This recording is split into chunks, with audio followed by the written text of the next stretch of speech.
we will discuss triangles. In triangles we will discuss about similar figures. किस तरह के figures को हम लोग सिमिलर फिगर कहते हैं? सिमिलर मतलब एक जैसा, जो दो फिगर एक तरह से हों। जैसे हमने सर्कल बनाया, ये सर्कल है, इसी के साथ एक और सर्कल, दोनों सर्कल एक जैसे दिखते हैं। एक हमने ट्रायंगल फॉर्म किया, इसी के साथ एक ट्रायंगल और बना दिया, ये दोनों ट्रायंगल एक जैसे हैं। हम इसी के बगल में एक ये ट्रायंगल भी फॉर्म कर रहे हैं, ये राइट एंगल ट्रायंगल है, बट ये दोनों फिगर एक जैसे नहीं है। ट्रायंगल है लेकिन दोनों सिमिलर फिगर नहीं कहे जाएंगे। हाँ, इसी के साथ एक हमने राइट एंगल ट्रायंगल और फॉर्म कर दिया, अब ये दोनों एक जैसे लग रहे हैं। इसी तरह दो स्क्वायर हमने रेक्टेंगल फॉर्म किया, एक रेक्टेंगल फॉर्म किया, इसी के तरह एक और रेक्टेंगल फॉर्म किया, दोनों सिमिलर हैं। तो ये सिमिलर फिगर्स हैं। अब हमारे पास सामने एक कंडीशन आती है कि कौन कौन से दो फिगर सिमिलर होते हैं, यहाँ हमने बना दिया। अब मान लीजिए हम यहाँ पर एक सर्किल बना रहे हैं और इसी के साथ का एक सेम रेडियस का, अगर ये 2 सेंटीमीटर रेडियस का एक हमने सर्किल लिया, एक और 2 सेंटीमीटर रेडियस का एक और सर्किल ले रहे हैं। आपको पता है अगर दोनों सर्किल को हम कट करके एक दूसरे के ऊपर रखेंगे तो दोनों एक दूसरे को ओवरलैप कर लेंगे, मींस दोनों सर्किल क्या है, कॉन्ग्रुएंट है। तो कॉन्ग्रुएंट फिगर एक जैसे होते हैं। तो जो भी कॉन्ग्रुएंट, तो अब हम यहाँ पर ये कंडीशन लिख सकते हैं, all congruent figures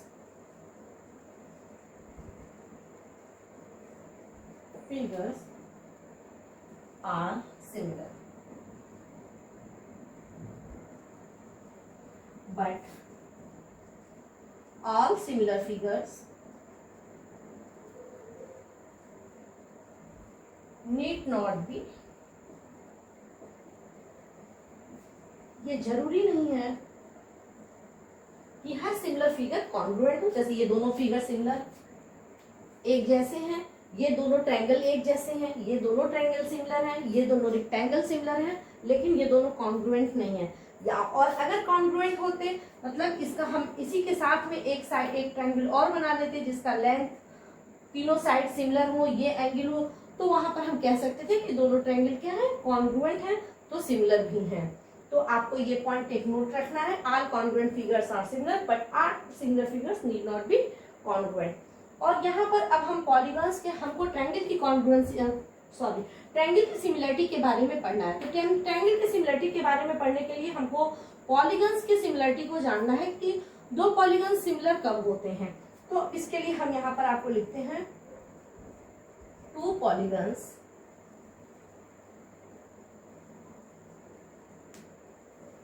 are similar, two polygons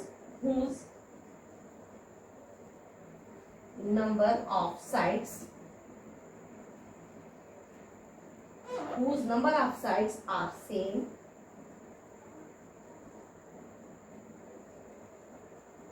will be similar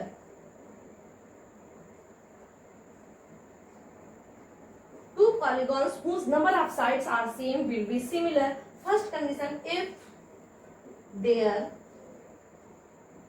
corresponding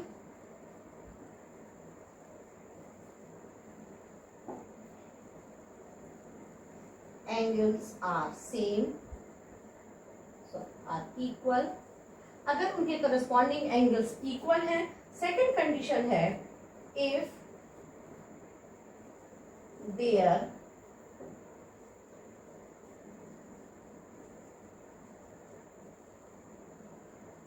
corresponding sides are in same ratio।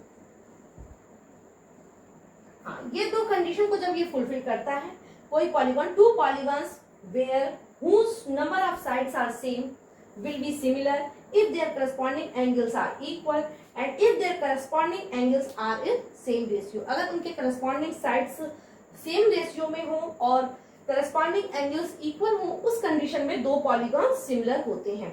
इसका मतलब दो ट्रायंगल पॉलीगॉन्स है, तो दो ट्रायंगल सिमिलर कब होंगे, जब इनके करस्पॉन्डिंग एंगल्स इक्वल हो और करस्पॉन्डिंग साइड सेम रेशियो में हो, उस कंडीशन में दो ट्रायंगल सिमिलर होंगे। तो अब हम ट्रायंगल की सिमिलरिटी के बारे में डिस्कस करेंगे। सिमिलरिटी ऑफ ट्रायंगल्स हम कैसे पढ़ेंगे,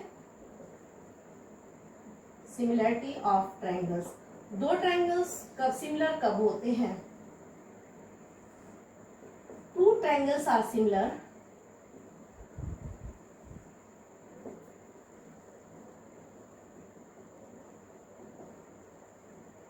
if first their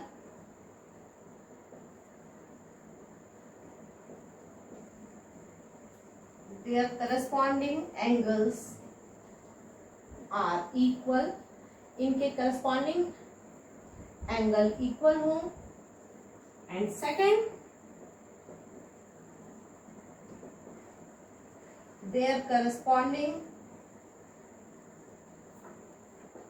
sides are in same ratio.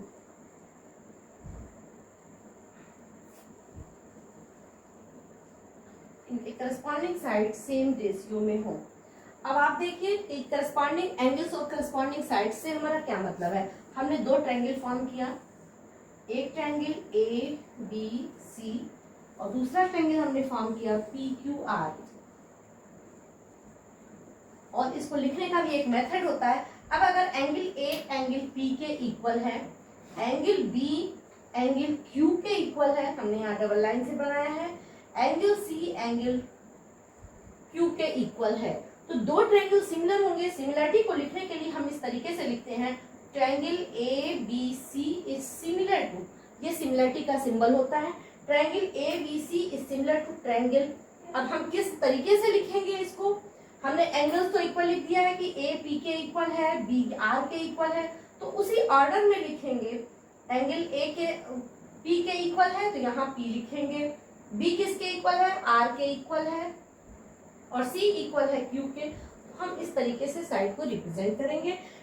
Triangle A B C is similar to triangle P R Q. हम यहाँ पी क्यू आर नहीं नेम लेंगे, जैसे नेमिंग हम लोग करते हैं तो ए बी सी पहला ट्रायंगल आप जैसे चाहिए वैसे लिखिए, लेकिन जब दूसरा हम उसके साथ लिखेंगे तो करस्पॉन्डिंग एंगल्स को ध्यान में रखते हुए लिखेंगे कि दो ट्रायंगल सिमिलर है, तो उनके और ये कंडीशन को फुलफिल करना चाहिए कि उनके एंगल्स क्या हो, इक्वल हो और करस्पॉन्डिंग साइड सेम प्रोपोर्शन में हो। तो करस्पॉन्डिंग साइड का मतलब A B upon P R is equal to A C upon, अब हम यहाँ से लिखेंगे A B upon P R is equal to A C upon P Q is equal to A C upon P Q. अब आप देखिए ए सी एक और तीन को मिलाते हुए है, पी क्यू भी वही है, is equal to B C upon R Q, B C upon R Q. जब ये इतने कंडीशन को जब इन दोनों कंडीशन को सेटिस्फाई करता है, एंगल ए पी के इक्वल हो, बी क्यू आर के इक्वल हो, सी क्यू के इक्वल हो, और इस कंडीशन को भी सेटिस्फाई करता है। फर्स्ट कंडीशन तो हमने फिगर में शो कर दिया है, सेकंड कंडीशन हमने यहाँ लिखा है, corresponding sides are in the same ratio. जब ये दोनों को सेटिस्फाई करता है तभी दो ट्रायंगल सिमिलर होते हैं। तो ट्रायंगल की सिमिलरिटी की कंडीशन ऐसे होती है।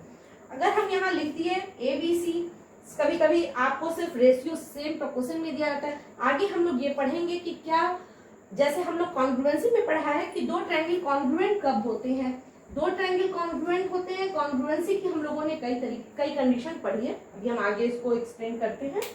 नोटिस, जैसे हम लोगों ने कंडीशन पढ़ी है, दो ट्रायंगल कॉन्ग्रुएंट कब होते हैं। दो ट्रायंगल की कॉन्ग्रुएंसी के लिए हम लोग को ये पता है कि जब इसके साइड्स एक ट्रायंगल को अगर कट करके हम इसको रखते हैं तो वो बिल्कुल ओवरलैप कर ले, उस कंडीशन में कहते हैं दोनों एंगल कॉन्ग्रुएंट, दोनों ट्रायंगल कॉन्ग्रुएंट है। मतलब यह एंगल इसके इक्वल, ये एंगल इसके इक्वल, ये एंगल इसके इक्वल हो, ये साइड इसके इक्वल हो। हम लोग सीपीसीटी से इसको लिखते भी हैं, लेकिन क्या सिमिलरिटी के लिए भी हमको इसी तरह किस करना है, क्या हम कॉन्ग्रुएंसी को प्रूफ करने के लिए हम ये शो करते हैं क्या तीन साइड्स इक्वल और तीन एंगल इक्वल दिखाते हैं, नहीं।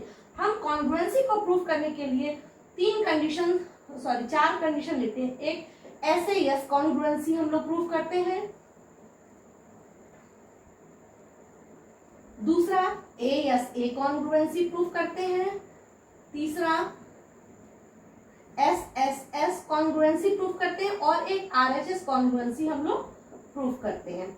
तो इस तरीके से ये मिनिमम रिक्वायरमेंट है। अगर हम दो साइड और उनके बीच का एंगल इक्वल प्रूफ करते हैं तो बाकी तीसरा साइड और दो एंगल ऑटोमेटिकली इक्वल हो जाते हैं।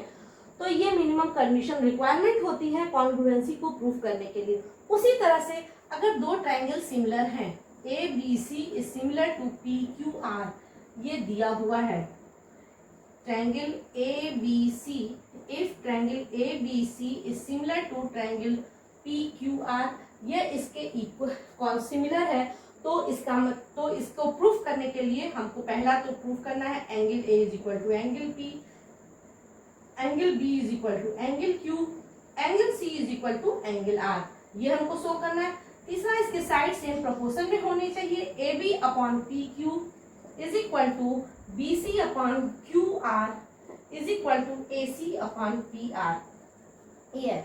लेकिन हमको जब हम दो ट्रायंगल की सिमिलरिटी प्रूफ करेंगे तो हमको ये 6 पार्ट प्रूफ करने की जरूरत नहीं है। हमको तीनों एंगल इक्वल दिखाना और तीनों साइड को सेम प्रोपोर्शन में दिखाने की आवश्यकता नहीं है, ये तो नेसेसरी कंडीशन है, ये नेसेसरी कंडीशन है। और सफिशिएंट कंडीशन क्या है, तो सफिशिएंट कंडीशन में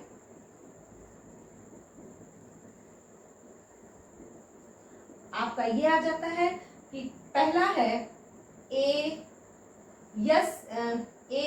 सिमिलरिटी है, ए सिमिलरिटी।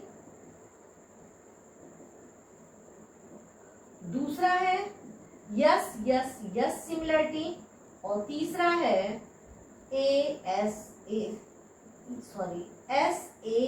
सिमिलरिटी। ये 3 कंडीशन है। मतलब हम किसी 3 ट्रायंगल, अगर तीनों एंगल को इक्वल दिखा दे, और 3 एंगल भी हमको इक्वल दिखाने की जरूरत नहीं है, अगर 2 एंगल हम इक्वल प्रूव कर दें तो तीसरा ऑटोमेटिकली इक्वल हो जाता है। तो इस ए सिमिलरिटी को हम ए सिमिलरिटी के नाम से भी जानते हैं।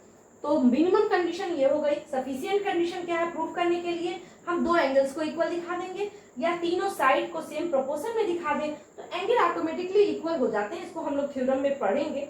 S condition, 2 side same proportion में हो और उनके बीच का एंगल इक्वल हो, A B upon P Q is equal to B C upon Q R है, और अगर हम B is equal to Q proof कर दें तो ट्रायंगल क्या हो जाते हैं, सिमिलर हो जाते हैं। तो ये नेसेसरी और सफिशिएंट कंडीशन हमको जानना जरूरी था कि वैसे तो नेसेसरी इतना है, लेकिन ये प्रूफ करने के लिए ये सफिशिएंट कंडीशन होते हैं। हम सिमिलरिटी प्रूफ करने के लिए इन्हीं कंडीशंस को ध्यान में रखते हुए करते हैं।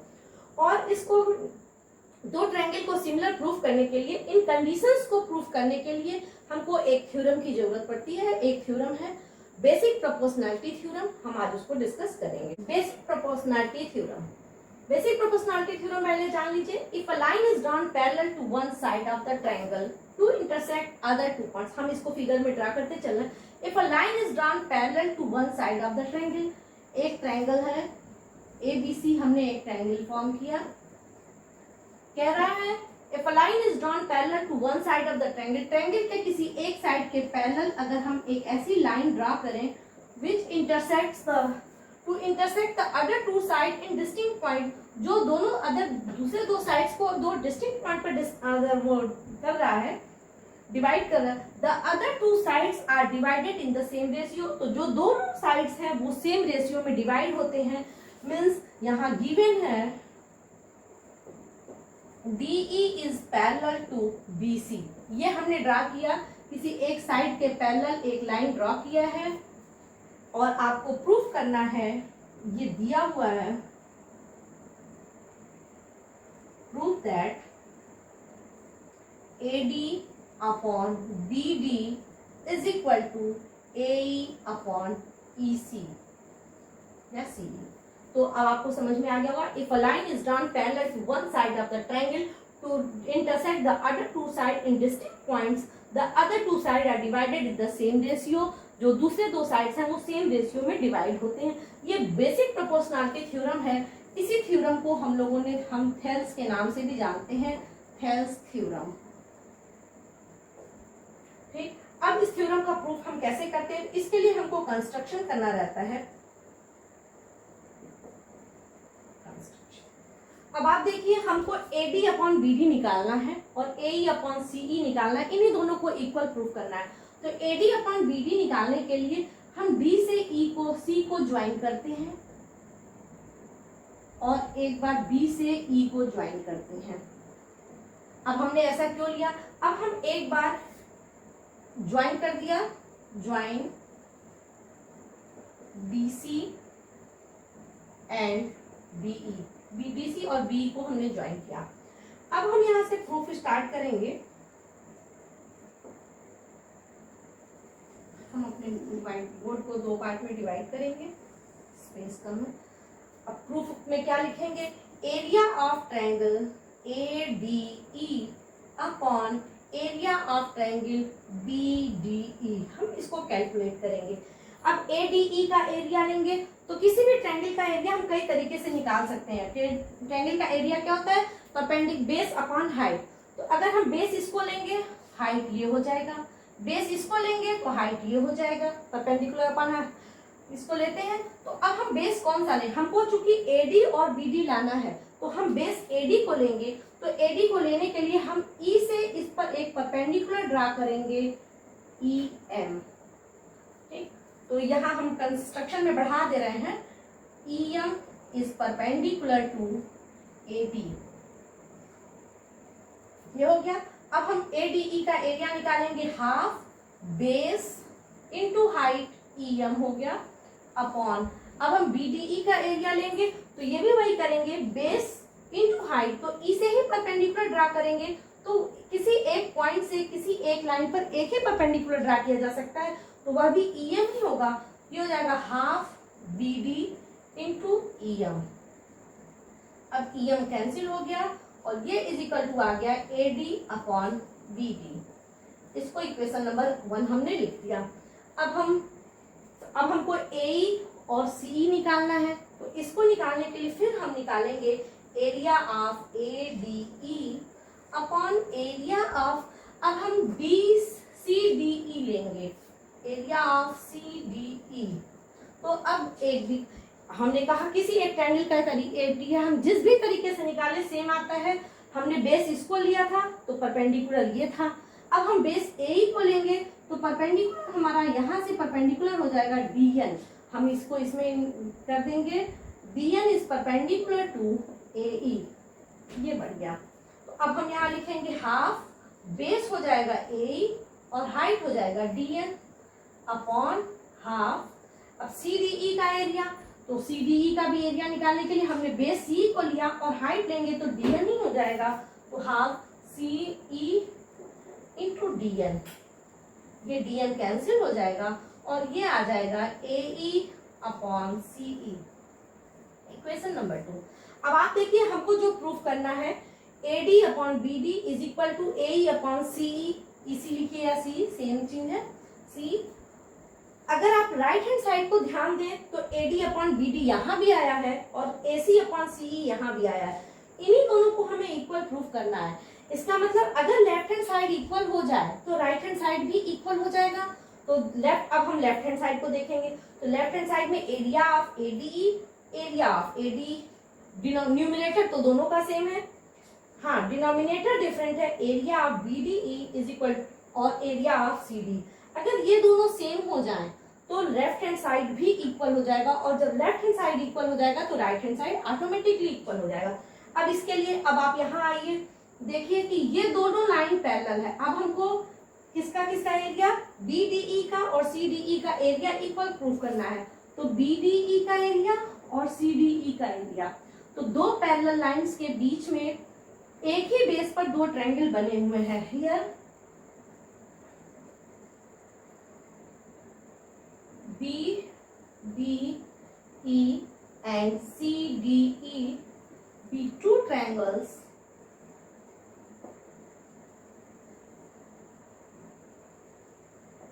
lie in between same parallels and same base। BE दोनों सेम बेस पर है, इसका मतलब area of BDE is equal to area of CDE हो जाएगा। Therefore area of ADE upon area of BDE is equal to area of ADE upon area of CDE हो जाएगा। ये हो गया। और जब यहाँ ये इक्वल हुआ तो अब हम आ जाएंगे फ्रॉम इक्वेशन, देखो from 1 and 2 AD upon BD is equal to AE upon CE. This is proof of Thales theorem. ये थेल्स थ्योरम का प्रूफ था। ये एक साथ अल्टरनेट, ये मान के चलिए कि ये थ्योरम आता है, या तो थेल्स थ्योरम आता है या कन्वर्स ऑफ थेल्स थ्योरम, जिसका प्रूफ अभी हम पढ़ेंगे। तो आपको कभी कभी ये लिखने को आ जाता है state and proof Thales theorem या state and proof basic proportionality theorem. तो हमको स्टेटमेंट भी लिखना है और उसके बाद से इसका प्रूफ देना है। तो आप इसको नोट कर लीजिए। नया वीडियो चालू कर दिया, ठीक है। वाला बंद हो गया था, वाईफाई ऑन कर रहे थे तो।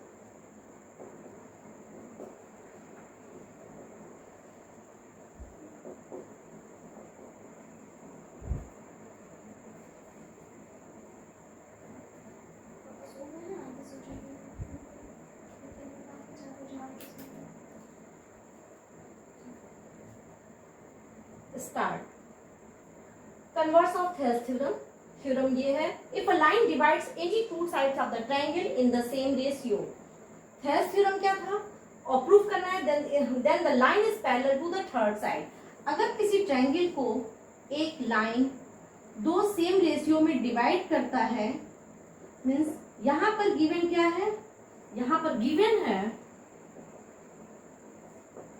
AD upon BD is equal to AE upon CE, ये दिया हुआ है। और प्रूफ क्या करना है, proof that then the line is parallel to the third side.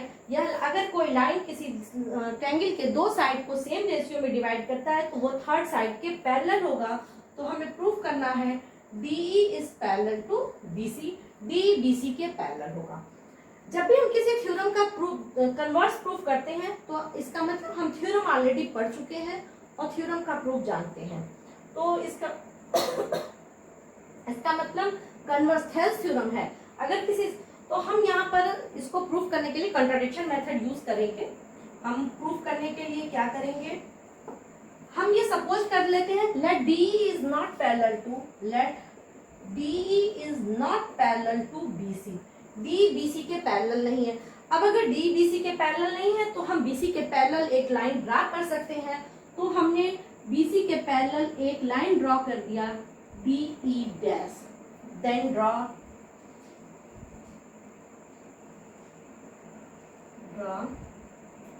DE dash parallel to DE, sorry parallel to BC। हमने एक उसके पैरेलल ड्रॉ किया। अब according to by Thales theorem, Thales छोटा नाम है इसका लिख रहे हैं, नहीं तो आप बेसिक प्रोपोर्शनैलिटी थ्योरम भी लिख सकते हैं। देन बाय थेल्स थ्योरम अब हम क्या कर सकते हैं, अब अगर किसी ट्रायंगल में एक साइड के पैरेलल एक लाइन ड्रॉ किया गया है तो वो क्या करेगा, अदर टू साइड को सेम रेशियो में डिवाइड करेगा। तो according to Thales theorem AD upon BD is equal to AE dash upon CE dash, ये हो जाएगा। यहाँ जो गिवन है उसको हमने इक्वेशन नंबर 1 लिख दिया, इसको इक्वेशन नंबर 2 लिख दिया। ठीक, आपको ये पैरेलल लाइन नहीं लग रहा होगा तो DE को ही तो पैरेलल प्रूफ करना है।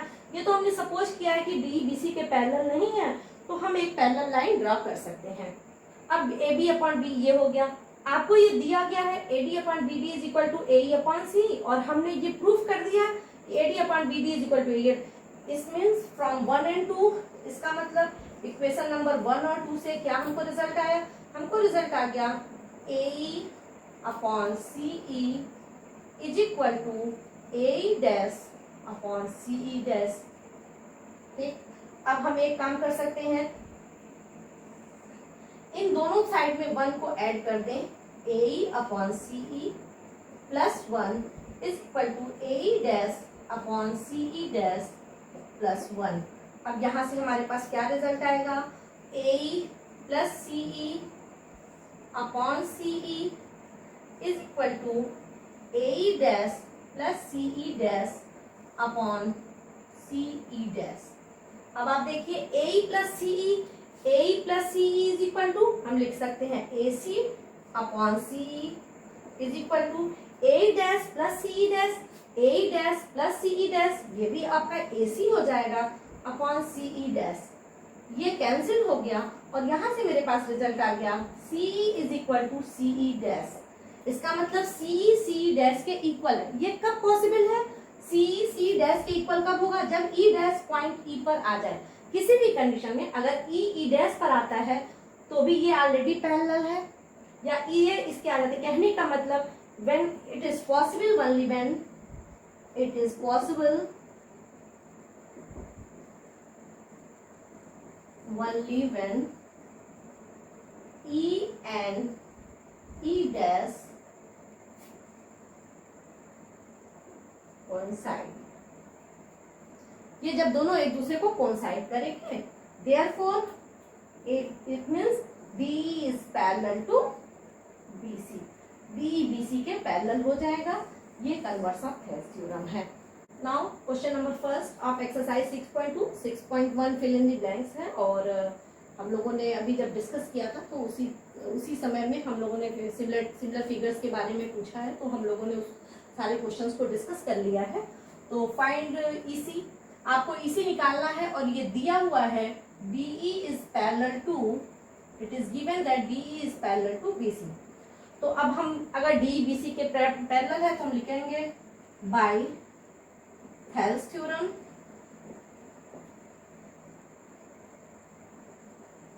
Thales theorem AD upon BD is equal to AE upon CE। अब AD की वैल्यू आप सब्स्टिट्यूट कीजिए, 1.5 upon 3 is equal to 1 upon CE। अब यहाँ से ये क्या हो जाएगा? 1.5 ये 2 कैंसिल हो जाएगा। This implies that CE is equal to 2 centimetre. ये आ गया। तो इसी तरह किसी भी ट्रायंगल में अगर एक साइड के पैरेलल दूसरा साइड दिया हुआ है तो हम उसमें कोई भी साइड को इवेलुएट कैलकुलेट कर सकते हैं। Now next question. Now question number 5 of exercise 6.2। If D is parallel to OQ, D OQ के पैरेलल है। अब इस फिगर में हम देखेंगे कि किस ट्रायंगल में कौन सा साइड किसके पैरेलल दिया है। हम ट्रायंगल POQ को अगर कंसीडर करें, POQ को कंसीडर करें तो OQ के पैरेलल लाइन BE दिया हुआ है। तो अगर आप यहाँ लिखेंगे, इसका सोल्यूशन में हम यहाँ पर जब भी स्टार्ट करेंगे तो लिखेंगे in triangle POQ DE is parallel to OQ, therefore by Thales theorem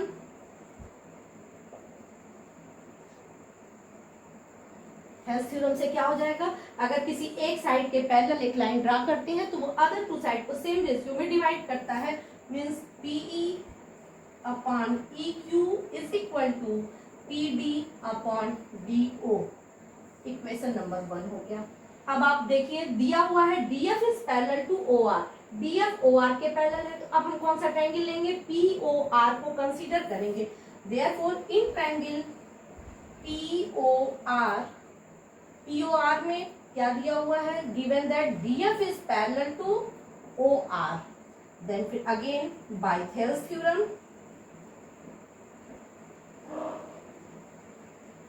Thales theorem से यहाँ क्या रिजल्ट हो जाएगा?